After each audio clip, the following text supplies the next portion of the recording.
परमेश्वर के जीवित वचन राजाओं की दूसरी किताब अध्याय 20।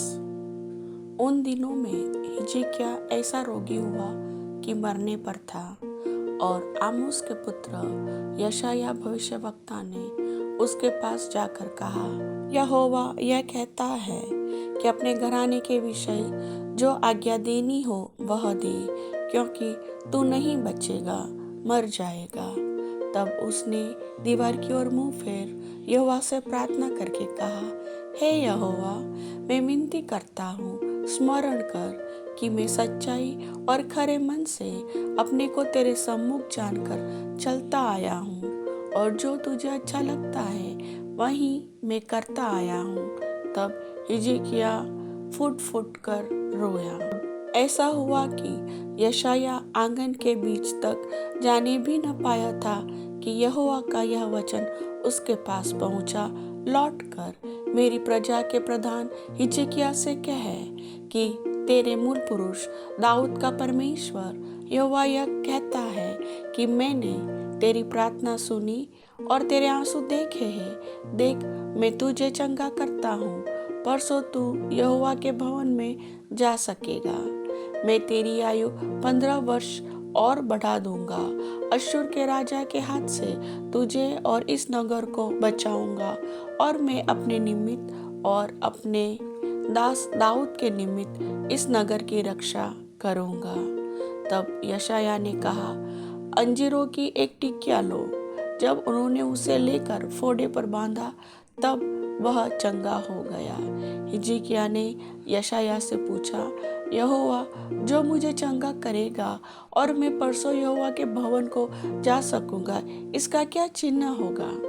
यशायाह ने कहा, यहोवा जो अपने कहे हुए वचन को पूरा करेगा, इस बात का यहोवा की ओर से तेरे लिए यह चिन्ह होगा कि धूप घड़ी की छाया 10 अंश आगे बढ़ जाएगी या 10 अंश घट जाएगी। हिजकिय्याह ने कहा, छाया का 10 अंश आगे बढ़ना तो हल्की बात है, इसलिए ऐसा हो कि छाया 10 अंश पीछे लौट जाए।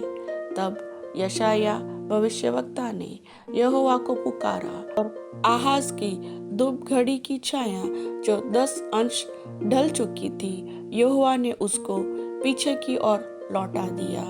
उस समय बलदान का पुत्र बरोदक बलदान, जो बाबिल का राजा था, उसने हिजकिय्याह के रोगी होने की चर्चा सुनकर उसके पास पत्री और भेंट भेजी। उनके लाने वालों की मानकर हिजकिय्याह ने उनको अपने अनमोल पदार्थों का सब भंडार और चांदी और सोना और सुगंध द्रव्य और उत्तम तेल और अपने हथियारों का पूरा घर और अपने भंडारों में जो जो वस्तुएं थी वे सब दिखाई। हिजकिय्याह के भवन और राज्य भर में कोई ऐसी वस्तु न रही जो उसने उन्हें न दिखाई हो।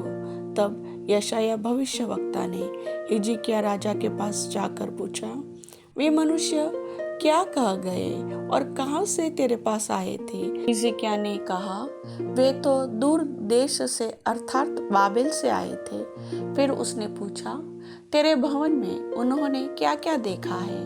हिजकिय्याह ने कहा, जो कुछ मेरे भवन में है वह सब उन्होंने देखा।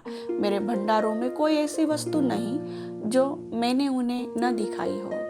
तब यशायाह ने हिजकिय्याह से कहा, यहोवा का वचन सुन ले। ऐसे दिन आने वाले हैं जिनमें जो कुछ तेरे भवन में है और जो कुछ तेरे पुरखाओं का रखा हुआ आज के दिन तक भंडारों में है, वह सब बाबेल को उठ जाएगा।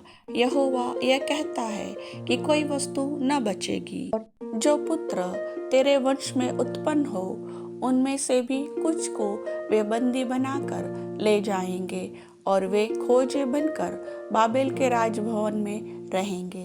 तब हिजकिय्याह ने यशायाह से कहा, यहोवा का वचन जो तूने कहा है वह भला ही है, क्योंकि उसने सोचा, यदि मेरे दिनों में शांति और सच्चाई बनी रहेगी तो क्या यह भला नहीं है? हिजकिय्याह के और सब काम और उसकी सारी वीरता और किस रीति उसने एक जलाशय और नहर खुदवाकर नगर में पानी पहुंचा दिया। यह सब क्या यहूदा के राजाओं के इतिहास की पुस्तक में नहीं लिखा है? अंत में हिजकिय्याह मरकर अपने पुरखाओं के संग जा मिला और उसका पुत्र मनश्शे उसके स्थान पर राज्य करने लगा।